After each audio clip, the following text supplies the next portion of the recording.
عائلة أمريكية عادية، من على برا كلشي كيبان منظم ومثالي.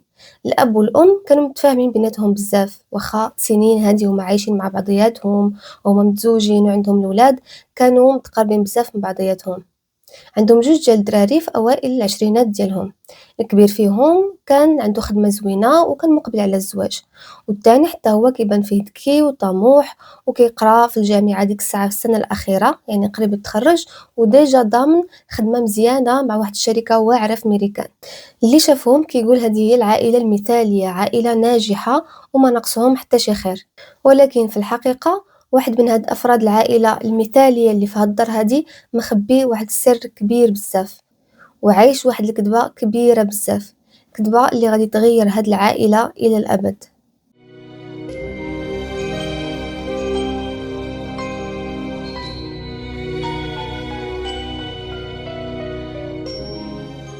السلام عليكم ومرحبا بكم معايا اليوم في قضية جديدة في القناة.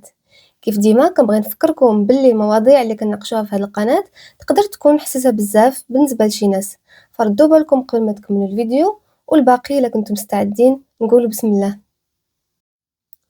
القصة كتبدا في التسعينات مع كريستينا فرويد وبارت هالدرسون. كريستينا كانت خدامة كمديرة في واحد المتجر في ماديسون في ولاية ويسكونسن، ومن بعد واحد المدة غادي يوظفوا واحد السيد سميتو بارت في نفس المتجر كبائع. كريستينا وبارت ديك الساعات كانوا في العشرينات ديالهم وكانوا مجرد زملاء في الشغل، ولكن من بعد غادي يكتشفوا باللي كيشبهوا بزاف لبعضياتهم. بجوجهم قراو في نفس الجامعة وكانوا كيتفاهموا بزاف مع بعضياتهم، ولقاو باللي عندهم بزاف ديال الاهتمامات مشتركة.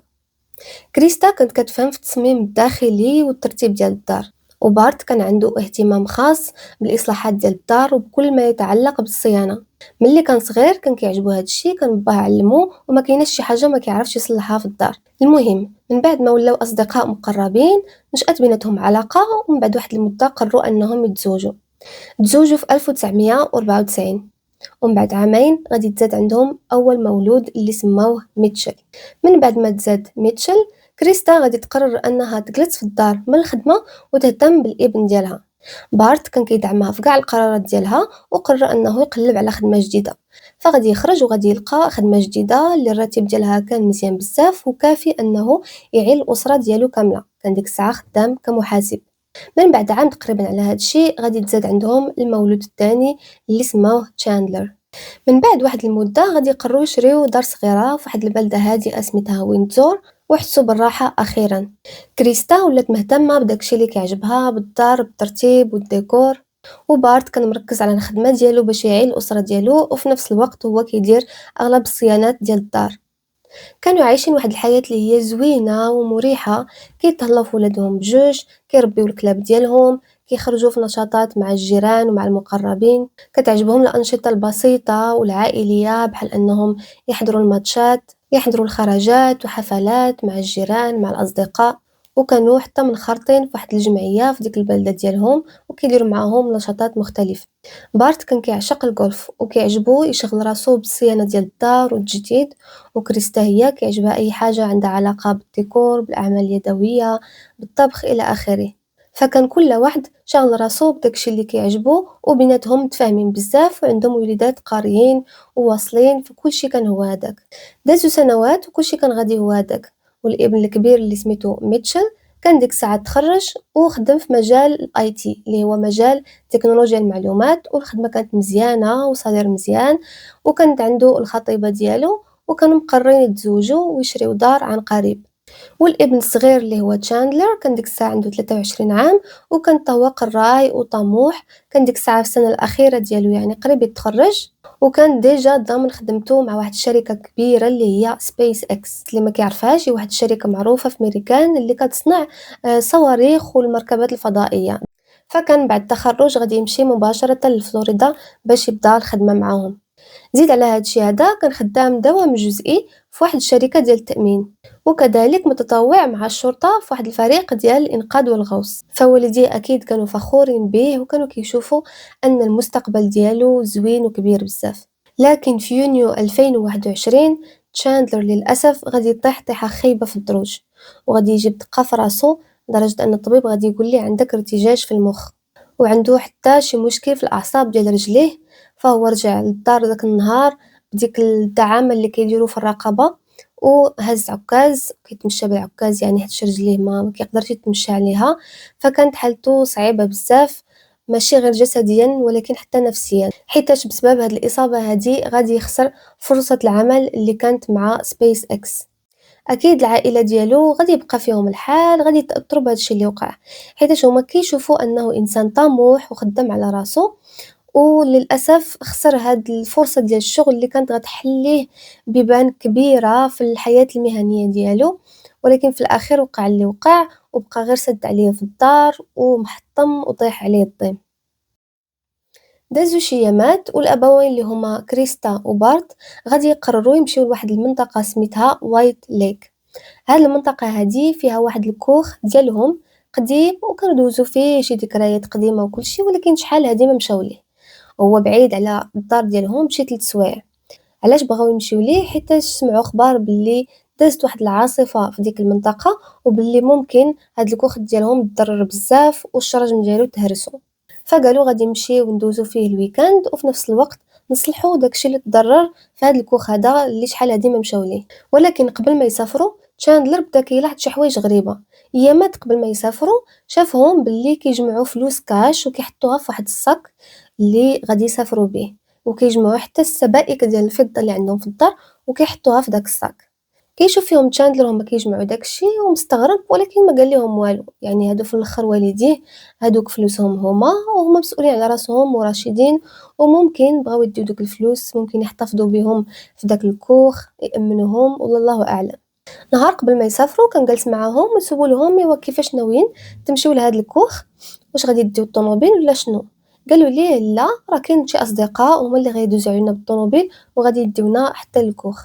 صافي هو ما كانش غادي يمشي معاهم حيتاش بحكم الاصابه ديالو ما كانش كيتمشى مزيان، فما كانش غادي يمشي معاهم، كان غادي يجلس بوحدو في الدار. النهار ديال السفر ديال والديه فاق تشاندلر بكري باش زعما يشوف والديه ويودعهم قبل ما يمشيو، جلس يفطر معاهم وكلشي. ولكن فاش فاق لقى والديه ما كاينينش في الدار، الدار مظلمه ما كاينش الحس ديالهم، فاستغرب يعني كيفاش علاش غادي يسافروا بلا ما يقولوا لي بسلامه غير هكاك. ولكن قال ممكن هاد الأصدقاء جاو بكري بزاف فهما ما بغاوش يصدعوه ويفيقوه وهو باقي عيان، ومشاو لما يقولوها ليه. ولقى بصح بلي الطوموبيل ديالهم باقي كاينه حدا الدار، ما يعني ان بصح شي اصدقاء هما اللي غادي يكونوا جاو وداوهم، واخا هو ما عرفش شكون هما هاد الاصدقاء، ما قالوش ليه والديه شكون بالضبط. تشاندلر حاول يقنع راسو باللي كلشي عادي، وعيط لصاحبته كاثرين باش تجلس معاه في الدار، بحكم انه باقي معطوب وما قادش يتمشى، قال بلي خص يكون معاه شي واحد في الدار وما يجلسش بوحدو. ولكن فاش قربت النهايه ديال الويكاند بداو كيتقلقوا شويه، حيت والديه ما عيطوش عليه وما صيفطوا ليه حتى شي ميساج من نهار مشاو لديك البلاصه اللي هي وايت ليك. وهذا الشيء ماشي من عوايدهم، هما ضروري كيكون بيناتهم واحد النوع ديال التواصل وكيجيبوا اخبار بعضياتهم، وفاش كيصونيو عليهم في التليفونات ديالهم كتمشي مباشره للعلبه الصوتيه. ونهار 4 يوليوز واخيرا غادي يوصل ميساج من كريستا لولدها تشاندلر، قالت ليه بلي راه وصلنا بخير وعلى خير، وبلي الريزو تماك ما كيشدش مزيان، وبلي قرروا انهم يبقاو حتى يدوز واحد الاستعراض عسكري كان ديك الساعه في ديك المنطقه، عاد غادي يرجعوا للدار. فاش وصل هذا الميساج تشاندلر والصديقه ديالو صافي ما بقاوش مقلقين على الوالدين ديالو بزاف. ولكن المشكلة أن والديه ما غاديش يرجعوا لا نهار 2 ولا نهار 3. المشكلة أن الخدمة ديال كريستا وديال بارت بجوجهم بداو كيعيطوا على ولادهم باش يقولوا لهم فين هما والديكم، راه خصهم يكونوا دابا في الخدمة، راه ما خداوش عطلة، ياك لاباس واش كلشي هو هذاك. كريستا مؤخرا كانت بدات واحد الوظيفه في خدمه العملاء في واحد الورشه ديال تصليح السيارات، فالباترون ديالها تقلق عليها حيتاش ماشي من عوايدها، هو كيقول باللي الا كانت غير غادي تعطل على الخدمه بشي دقيق كانت كتعلمو في التليفون. وفي العادي هي في البلانين ديالها كانت خدامه نهار 3، وكانت حتى خصها تكون خدامه النهار ديال الجمعه اللي فات، يعني النهار اللي سافرت فيه هي وبارت. ولكن ما جاتش وما علماتوش وما خدات لا عطله لا والو، فكان مقلق عليها وكيصوني باش يسول على خبرها واش كلشي هو هذاك. بارد حتى هو كيصونيو عليه في الخدمه ما كيجاوبش، فصوناو على عائلته باش يسولوا عليه حيت خصو يكون ديك الساعه في الخدمه. وهنا فاش بدا كلشي كيتخلع عليهم. ونهار 7 يوليوز تشاندلر غادي يقرر انه يمشي للبوليس ويديكلاري باللي والديه مفقودين. وغادي يعاود ليهم كلشي باللي والديه مشاو لهاديك المنطقة اللي سميتها وايت ليك، مشاو لواحد الكوخ تماك ديالهم باش يتفقدوه وكلشي. المهم عاود ليهم القصة من الأول. فالشرطة غادي تكلم الزملاء ديالهم في ديك المنطقة باش يمشيو يشوفوا داك الكوخ اللي قال لهم تشاندلر.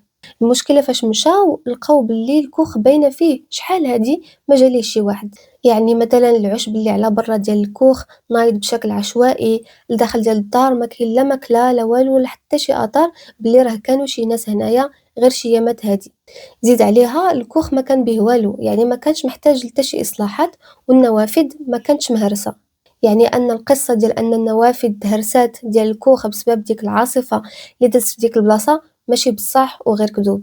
وهنا العائله بدات كتخلع بجديه، حيتاش قالوا شكون هاد الشخص اللي وصل لهم هاد الخبر ولا صيفط لهم هاد الميساج باللي هاد الكوخ هذا راه مضرر وخاصو الاصلاحات.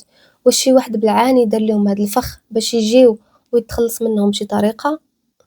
وشكون هاد الاصدقاء اللي جاو وداوهم من حدا الباب اللي ما كيعرفهم حتى شي حد؟ ما قالوش السميه ديالهم لا لتشاندلر لا الابن ديالهم الاخر اللي هو ميتشل. اصلا ميتشل ما قالوش ليه كاع باللي انهم مسافرين، ما قالوها حتى شي حد من غير تشاندلر اللي هما كانوا عايشين معاه في نفس الدار. فتشاندلر هنايا ما قدرش يبقى صابر وجالس ما كيدير والو، قال انا غادي نوض ونسول الجيران وندق عليهم واحد بواحد، لربما شي واحد شاف شي حاجه، ولا لربما شي واحد عنده كاميرا وشدات طوموبيل ولا الناس اللي جاو هزوا والديه. ولكن للاسف ما كان حتى شي واحد شاف شي حاجه. في نفس الوقت الشرطه دايره خدمتها وبدات التحقيق ديالها، وغادي يوصلوا لواحد الخيط صغير، ولكن هذا الخيط هو اللي غادي يفجر القضيه كامله. باش نفهموا هاد الخيط هذا خصنا نرجعوا بالزمان للور شويه، وبالضبط نهار 29 يونيو 2021، يعني 3 ايام قبل الاختفاء ديال بارت وكريستا. في هاد النهار هذا بارت كان بدا كيشك في ولده من واحد المده طويله هادي، بحال مثلا الدراسه ديالو في الجامعه. بارت كان ديما كيسول ولده شاندلر على الوثائق ديالو في الجامعه بحال لي غولفي نوت، يعني النقط ديالو وكلشي، ولكن شاندلر ديما كيلقى ليه اسباب علاش ما عندوش.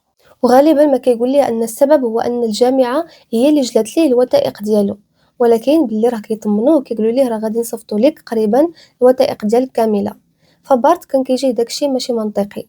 واحد النهار غادي يقرر انه يتحقق بنفسه من هذا الخبر، غادي يتصل بالكليه، غادي يجاوب واحد الموظف، وغادي يدير راسو في الاول باللي انه تشاندلر، يعني بارت غادي ينطح للشخصيه ديال ولدو تشاندلر، يعني غايقول سميتو باش يحصل على المعلومات اللي باغي من الكليه. الصدمه هو ان هذا الموظف غيجاوبو باللي هاد السميه هادي ما عندناش هنا في الكليه، ما مسجلش في هاد الكليه هادي. بارت في الاول كان ما فهمش مزيان ومعصب على هذا الموظف، كيقول ليه علاش جليتو ليا الوثائق وكل شيء، ولكن الموظف غادي يشرح ليه مزيان باللي هاد السميه ما كايناش عندنا في هذه الكليه. فهنا باه غادي يتصدم، ولكن في نفس الوقت مازال ما فهمش مزيان وباغي ان هاد الحقيقه تجي من ولده. فملي عرف هاد الشيء غادي يبلاني اجتماع مع هاد الكليه هادي ومع ولده، يعني غادي يطلب اجتماع مع هاد الكليه هادي على اساس غادي يمشي معاه ولده باش يفهموا شنو واقع. غادي يتحدد هذا الاجتماع نهار 1 يوليوز مع 2 ديال العشيه. فاش وصل داك النهار بارت غادي يكون خدام عن بعد من الدار ديالو، غادي يحبس الخدمه ومع الوحده غادي يوجد راسو حيت كاينه مسافه ما بين الدار وما بين الجامعه.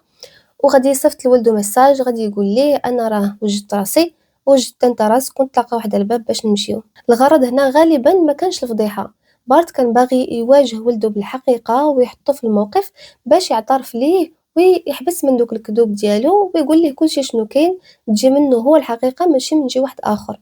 ولكن تشاندلر غادي يختار طريق اخر.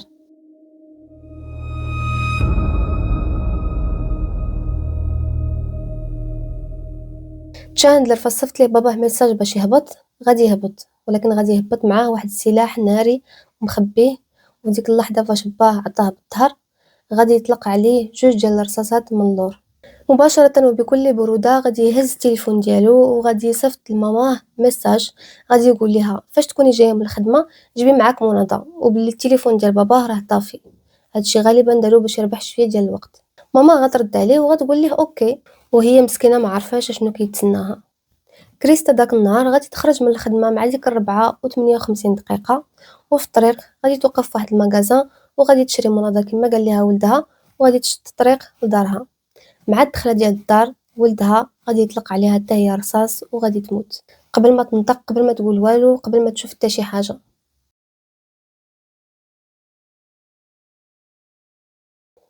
تشاندلر في الحقيقة كان عايش واحد الكذبة كبيرة، وكان عايش واحد الحياة مزدوجة. كان المفروض أنه خدام في واحد الشركة دوام جزئي، ولكن باه كيقول ليه كيفاش خدام وما عمر كيكونوا عندك الفلوس. تشاندلر وقت ما سولو بابا هاد السؤال كيلقى ليه أسباب، وكيوريه الإيميلات اللي كيجوه من هاد الشركة زعما من الموارد البشرية اللي كيقولوا ليه باللي كنعتذروا ما غاديش يوصلك الصاري لهاد الشهر، راه حيتاش هاش كاين هاش كاين. وهو في الحقيقة كان كيمشي وكينشأ واحد الإيميلات اللي هي وهمية وكيكتبهم زعما باش يوريهم لباباه. وكان كيدير نفس الحاجة في المشكل ديال الكلية وديال الوراق اللي مجليين، وكان كيخترع أسماء ديال الناس خدامين تماك وكيعطيهم لباه وكيوريه إيميلات زعما اللي جايين منهم وكلشي. فهو كان كيراسل راسو براسو وكيصيفط هاد لي زيميل لباباه باش يشوف زعما باللي راه وصلوه هاد الميساجات ولا هاد الايميلات من هاد الناس هادو اللي خدامين في هاد الشركه ولا اللي خدامين في هاد الكليه، وها علاش ما عنديش الوراق ديالي، وها علاش ما عنديش الصالير ديالي الى اخره. حتى واحد النهار با طلع ليه هادشي في الراس. في الاول كان متيقو، ولكن من بعد هادشي كتر عليه، فقال ليه والو اعطيني النمره ديال شي واحد خدام في هاد الكليه هادي باش نتصل به النيشان. فتشاندلر شنو غادي يدير؟ غادي يشري واحد النمرة ويعطيها لباه، ويشري دوك التليفونات اللي هما جوتابل، وغادي يهضر مع باه ويبدل صوتو على اساس انه موظف خدام في ديك الكليه. فتشاندلر هنا كيبان بلي انه ماشي كذب كذبه صغيره، كان عايش في واحد الحياه اللي هي وهميه. شاندلر ما عمرو تخرج من الكليه، داكشي علاش ما قدرش يعطي لباه حتى شي وثائق. هو كان تسجل في السمستر الاولاني ديالها وفشل وما بقاش كيقرا فيها. زيد على هذا الشيء انه ما عمرو خدم في شي شركه ديال التامين، وما عمر تطوع مع الشرطه في فريق انقاذ، وما عمرو كان عنده عرض ديال العمل في الشركه ديال سبيس اكس، اصلا ما عمرو دفع ليها. حتى ديك الاصابه ديالو في الراس تبين بانه كان غير كيكذب. يعني هو طاح طيحه خفيفه، والطبيب قال ليه تقدر تمشي للدار ما بيك والو. حتى ديك الدعامه ديال الرقبه قال ليه ماشي ضروري ديرها، ولكن الا بغيتي تقدر ديرها. فهو مشى وكبر الموضوع وقال لهم عندي ارتجاج وكل شيء، باش انه يكسب شويه ديال الوقت ويكون هذا سبب انه يقول لهم راه ما نقدرش مازال نمشي نخدم. وملي شاف بلي كلشي غادي يتفضح وبلاصة ما يعترف ويرجع للحياة الواقعية ديالو، غادي يقرر انه يدير هاد الجريمة البشعة في حق والديه بجوج. من بعد ما دار هاد الجريمة هادي غادي يقرر انه يتخلص من الدلائل، فغادي يقطع الجثث ديال والديه وغادي يحاول يتخلص من بعض الاجزاء عن طريق الحرق. غادي يحرق شي اجزاء في المدفأة ديال الدار ديالو اللي كان ساكن فيها هو والديه، حتى انه غادي يحاول يحرق الريوس ديالهم كذلك في هاد المدفأة. والأطراف واحدين أخرين غادي يتخلص منهم في شي بلايص بحال الحدائق، بحال الأنهار، في الغابات، حتى أن جزء ديال الجثة ديال باباه غادي يلوحو في واحد الحديقة كاينة قرب البيت ديال الوالدين ديال صاحبته.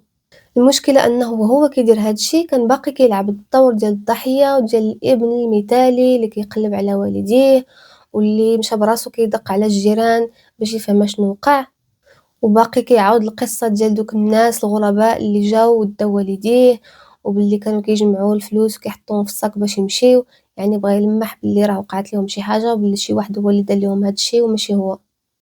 الغلطة اللي غادي يطيحو هو داك الميساج اللي وصلو من التليفون ديال ماماه نهار 4 يوليوز. الميساج كيقول انهم باغيين يحضروا لواحد العرض عسكري. المشكل ان الميساج وصل نهار 4 يوليوز، وداك العرض العسكري كان غادي يكون نهار 3 يوليوز، يعني داز ديجا. ميمكنش تقول ليه باغا تحضر شي عرض اللي هو ديجا داز. هادي اول حاجه. تاني حاجه هو ان فاش قلبوا في البلاصه فاش كان التليفون ديال الوالده ديالو في ديك الوقيته فاش وصل الميساج، لقاو بلي انه كان غير في الدار وقريب للتليفون ديال تشاندلر، يعني ما كانتش في ديك المنطقه اللي هي وايت ليك. ومن بعد ما البوليس فتشوا مزيان الدار ديالهم غادي يلقاو داك التليفون ديال كريستا هو مخبي وملفوف بواحد الطريقه بين انه بغى يطمس الادله. ومن تما القضية تفضحات، والتحقيق بين باللي أن كاثرين صاحبته وخوه والخطيبة ديالو ما كان عندهم حتى شي علاقة بهاد القضية هادي وبهاد الجريمة هادي. تشاندلر كان دار كلشي هادشي بوحدو، والدافع هو أنه ما كانش قادر يواجه الحقيقة ويواجه والديه باللي هادشي كامل اللي كان كيقول سنوات هادي كان غير وهم. وبلي أنه ما عنده لا خدمة لا ديبلوم لا والو، كان غير جالس في الدار فاش كان كيقول لهم راه خدام عن بُعد في ديك الشركة، كان غير كيجلس في بيتو وكيلعب في البيسي. في الأخير تشاندلر غادي يحكموا عليه بالمؤبد بدون إمكانية الإفراج المشروط، وحتى من بعد هذا الحكم مازال ما بغاش يعترف بالمسؤولية ديالو وباقي كيهضر على الاستئناف مات الاستئناف. وهنا وصلت النهاية ديال هاد القضية هادي. هاد القضية فكرتني بزاف بأول قضية درتها في القناة ديال سيدني باول، فيها بزاف د الحوايج متشابهة، غادي نحطها لكم في الآخر ديال الفيديو اللي بغى يتفرج فيها.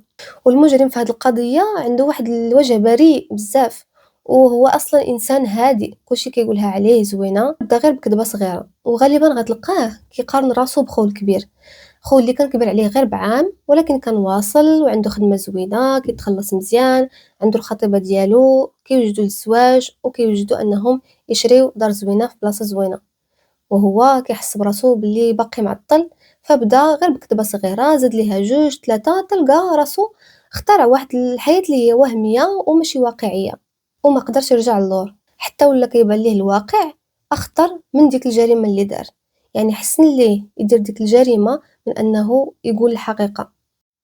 اللي غنقول هو أكيد ما مزيانش الواحد يقارن راسو واخا مع خوه واخا مع الصديق ديالو واخا مع التوأم ديالك، في الأخير كيبقى كل واحد وشخصيته وكل واحد وشنو مكتب ليه ربي في هاد الحياة هادي. حنا ما عارفينش التفاصيل ديال هاد العائلة هادي أكيد، ولكن بصفة عامة الآباء ما خصهمش يقارنوا بين ولادهم بهاد الطريقة هادي، كل واحد ومكتابه في هاد الدنيا هادي، ولكن أكيد هادشي ما عمره غادي يكون سبب أن دار شي جريمة بحال هادي. المهم هنا كتسالي القضية ديالنا ديال اليوم. شكرا بزاف للناس اللي تابعوني حتى لهاد اللحظه هادي، ما تنساوش تخليو لي الاراء ديالكم في لي كومونتير، تخليو لي اعجاب وتشاركوا في القناه الا كنتو مازال ما اشتركتوا. تهلاو بزاف في راسكم، الله يعاونكم، السلام عليكم، الله يعاونكم.